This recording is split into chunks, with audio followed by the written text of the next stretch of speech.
అదే RTV app వార్తల్ని క్షణాల్లో చదివే అవకాశం ఉంటుంది. ఒక న్యూస్ పేపర్, ఒక టెలివిజన్ ఛానల్ మీ చేతుల్లో ఎప్పుడు ఉంటాయి. పొప్పన బాబుకుమార్ గారు వీళ్ళందరూ తెలుగుదేశం పార్టీలో చేరిక సందర్భంగా లోకేష్ బాబు వాళ్ళ పార్టీలకు సాధారణంగా ఆహ్వానించారు. అలాగే గన్నవరం నియోజకవర్గం గురించి 2 నిమిషాలు మాట్లాడదామని మీ ముందుకు వచ్చా. 724 ఓట్లు విజయవాడ టౌన్లో డబుల్ ఓట్లు ఉన్నాయి. అంటే అదే పేరు అదే మనిషి. ఆ మనిషి ఒక ఓటర్ కార్డు రవిచంద్ర గారు లాంటి ఆయన ఓటు పరిగణలో తీసుకుంటే ఆయన కళ్ళజోడుతో ఒక ఫోటో దిగి, కళ్ళజోడు లేకుండా ఒక ఫోటో దిగి 2 సార్లు అలాంటి ఓట్లు ప్రూఫ్లు కూడా ఇస్తాం మీకు. ఇప్పుడు భార్గవ సాయి తేలు, శంకర్రావు తేలు 2289 ఇది మన కాన్స్టిట్యున్సీ గన్నవరంలో డబుల్ ఎంట్రీ 1226 4 768 2 ఓట్లు.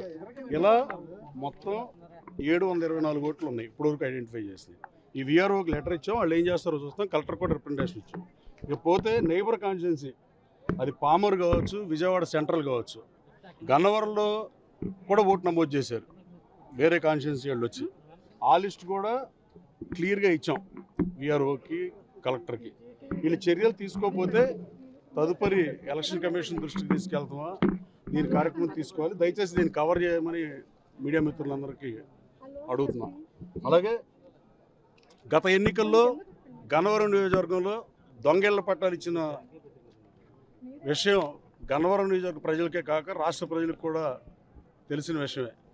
ఆ రోజు ఏప్రిల్ 5వ తారీఖున 2019లో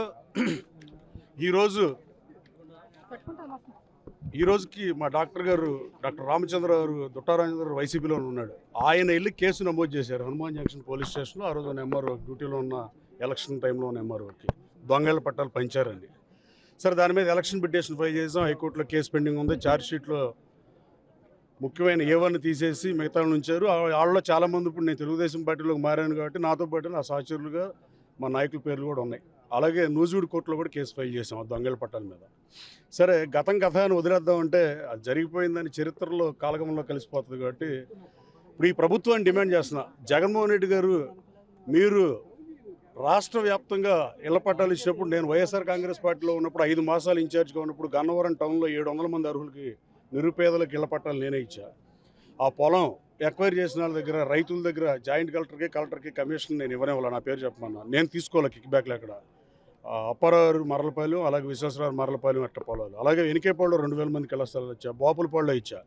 తర్వాత మీరు ఎప్పుడైతే నన్ను నియోజకవర్గానికి వెళ్ళొద్దన్నారో అప్పటి నుంచి నేను నియోజకవర్గానికి దూరంగా ఉన్న కార్యకర్తలు, సహచరులు, నాయకులు, అభిమానుల ఇళ్లలో పెళ్లిళ్ళకి, అశుభకార్యాలకి అటెండ్ అయ్యా. తర్వాత పరిణామాల్లో నేను తెలుగుదేశం పార్టీలో చేరడం మీడియా మిత్రులందరికీ, రాష్ట్ర ప్రజలందరికీ తెలుసు.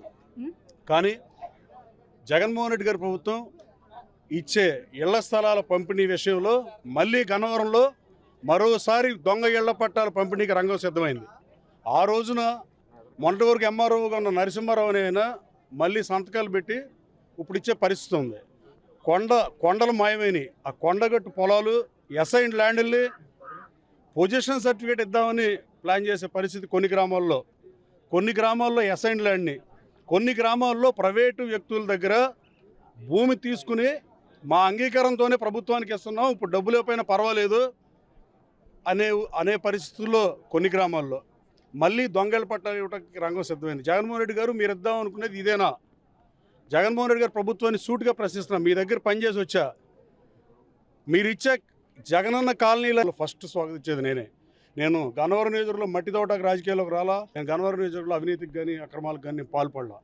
కానీ మళ్ళీ ఇట్లాంటి ఇళ్ల స్థలాలు ఇచ్చి ముందు పొజిషన్ ఇచ్చి, ఇప్పుడు కొండ తీసేసిన తర్వాత లేదా ప్రభుత్వ పోరంబాక పొలాలని పొజిషన్ ఎలా ఇస్తారు, దానికి రెజల్యూషన్ చేసి ప్రాపర్గా డాక్యుమెంటేషన్ అయిపోయిన తర్వాత పంచితే పర్లేదు. కానీ ఇట్లా దుర్మార్గంగా పంచితే అది మీ ప్రభుత్వానికే మాయని మచ్చగా తెలియజేస్తున్నా. ఈ దొంగేళ్ల పట్టాలు అయితే పరిశీలించి తీసుకోమని నా నియోజకవర్గ ప్రజలందరికీ అభ్యర్థన చేస్తున్నా. పోయినసారి దొంగేళ్ల పట్టాలు అన్నిటి కలిపి మేము కేసు పెట్టాం. మళ్ళీ అదే పరిస్థితి రంగం సిద్ధం అవడం బాధాకరం. ఒకవేళ నిజంగా ఈ మంచి పట్టాలు అయితే నేను కూడా స్వాగతిస్తున్నా. వైఎస్ఆర్ కాంగ్రెస్ పార్టీ ప్రభుత్వాన్ని డిమాండ్ చేస్తున్నా, ఇది గన్నవరంలోనే చేస్తున్నారా, రాష్ట్ర వ్యాప్తంగా చేస్తున్నారా? ఒకసారి సరి చూసుకుని పంచమని ఈ రాష్ట్ర ముఖ్యమంత్రి గారు కూడా పేద ప్రజల పట్ల నా ఎస్సీ, నా బీసీ, నా ఎస్టీ సోదరులకి, మైనార్టీలకి అని చెప్పే ముఖ్యమంత్రి గారు గన్నవరంలో కరెక్ట్ పట్టాలు ఇవ్వమని మీ ద్వారా డిమాండ్ చేస్తున్నాం. సార్ వెంకట్రావు గారు, ఈసారి మీ ఎన్నికల్లో మీ ప్రత్యర్థి ఎవరు? ప్రత్యర్థి ఎవరు? వైఎస్ఆర్ కాంగ్రెస్ పార్టీ చెప్పాలి కదా. జగన్మోహన్ రెడ్డి గారు డిక్లేర్ చేయాలి. అది మార్పులు చేర్పులు జరుగుతున్నాయి కదా మీరు ఎదురు పార్టీ విషయాలు మనం ఎలా మాట్లాడతాం. ఆ పార్టీ నుంచి వచ్చేసాం, మనం గౌరవంగా ఉన్నాం. మనం తెలుగుదేశం పార్టీ అభ్యర్థిగా నన్ను చంద్రబాబు నాయుడు గారు, అలాగే లోకేష్ బాబు గారిని, అలాగే జనసేన అధ్యక్షుడు పవన్ కళ్యాణ్ గారిని నన్ను ఫస్ట్ లిస్టులో అభ్యర్థిగా ప్రకటించినందుకు మీడియా ముఖంగా ధన్యవాదాలు తెలియజేస్తున్నా. ఎవరైనా ఎదుర్కొంటారు. ఎలక్షన్ అంటే ఎవరైనా ఆడాలిగా. యుద్ధం ప్రత్యర్థిని బట్టి ఆడదామా? యుద్ధం చేద్దాను, ప్రత్యర్థి ఎవడైనా ఒకటే కదా. అట్లా కాకుండా ఏమైనా ఉంటుందా? పోనీ ఉండదు కదా. అంతిమ విజయం. Thank you so much. ఈ దొంగల పట్టాలి, దొంగ ఓట్లది ఒక సమస్య అయితే ఈ విఆర్ఓని కానీ సంబంధిత అధికారులని డిమాండ్ చేస్తున్నాను. అలాగే పోలీస్ సోదరులు కూడా నా నియోజకవర్గంలో ముఖ్యమంత్రి గారు ఒక్కసారి మీరు ఇంటెలిజెన్స్ రిపోర్ట్ తెప్పించుకోండి. తెలుగుదేశం పార్టీ కార్యకర్తల మీద వైఎస్ఆర్ కాంగ్రెస్ పార్టీ కార్యకర్తలు దాడి చేస్తే వైఎస్ఆర్ కాంగ్రెస్ పార్టీ వాళ్ళు కూడా తెలుగుదేశం పార్టీ కార్యకర్తలను sub inspector of police press మీట్లు పెట్టే దుస్థితిలో నా నియోజకవర్గం ఉంది. అంటే మీరు వైసీపీ కార్యకర్తలు కూడా తెలుగుదేశం పార్టీ కార్యకర్తలుగా మారుస్తుంటే వైఎస్ఆర్ కాంగ్రెస్ పార్టీ చూస్తే ఎలా ఊరుకుంటుందో నాకు తెలియట్లా. అలాగే జిల్లా ఎస్పీని కూడా డిమాండ్ చేస్తున్నాను. నా నియోజకవర్గంలో శాంతి భద్రతలను మీరు కాపాడకపోతే రాబోయే కాలంలో జరిగే పరిణామాలకు నేను బాధ్యుడు కాదు. తెలుగు యువత పటిష్టంగా ఉంది, 5,000 మందితో ఉంది. రాబోయే కాలంలో పద్దాకా దాడులు చేసి మొన్న కాసనేని రంగబాబు నాయుడు మీద గన్నవరం పిఎస్సిఎస్ మాజీ అధ్యక్షుడి మీద దాడి చేసి రియల్ ఎస్టేట్ గొడవగా చిత్రీకరించారు, దోషులు తప్పించారు, వేరే వాళ్ళలో అమాయకులు ఇరికిచ్చారు. అలాగే ఈడుపుగంట కృష్ణమూర్తి గారిని ఉంగుటూరులో 77 సంవత్సరాల వృద్ధుడి ఇంటి మీద రాత్రిపూట 10ంటికి తలుపులు కొట్టారు. అలాగే నిన్నగాక మొన్న పొద్దున రామకృష్ణ తెలుగు యువత అధ్యక్షుడు బాపులపాడు టౌన్లో అతని మీద దాడి చేసిన ఆ ఎస్ఐ చెప్తాడు కౌంటర్ కేసు కట్టాడు. మళ్ళీ ఇద్దరు తెలుగుదేశం పార్టీ కార్యకర్తలు, అయ్యా ఎస్ఐ గారు నీకు తెలిసినట్టు మాట్లాడు, నువ్వు కూడా వీఆర్కి వెళ్తావు.